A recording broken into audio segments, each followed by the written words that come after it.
আচ্ছা, কে সংসারে আগুন লাগাবে 10 টাকায়? হাঁস বেলুন বেচে আর মৌমাছি বেশি সেলের জন্য বেলুনগুলো ফুটিয়ে দেয়। সংসারে কে আগুন লাগাবে 10 টাকায়? এরপর এমন 2 নাম্বারি করে হাঁসের ব্যবসা অনেক বড় হয়ে যায়। নকশিকাতা আর্ট করে মৌমাছিকে দিয়ে সেলাই করে নেয়, সেগুলো বিক্রি করে অনেক জনপ্রিয়তা পায়। আর হাঁসের কাছে অর্ডারের জন্য অনেক ফোন আসতে থাকে।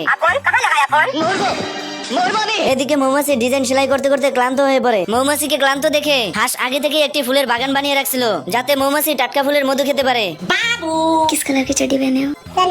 আচ্ছা, এরপর সুন্দরী মৌমাছিকে দেখে মৌমাছি প্রেমে পড়ে যায়। আর এদিকে যে কোনো আর্ট বাদ দিয়ে মৌমাছি প্রেমিকার নাম এবং ভালোবাসার নাম লিখতে থাকে। এসব দেখে হাঁস রেগে যায়, রেগে গিয়ে মৌমাছির প্রেমিকাকে তাড়াতে শুরু করে। প্রেমিকাকে বাঁচানোর জন্য মৌমাছি চলে আসে হাঁসের কাছে।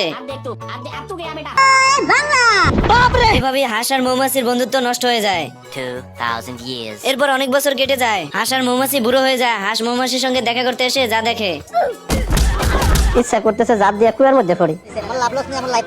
বলিস কি?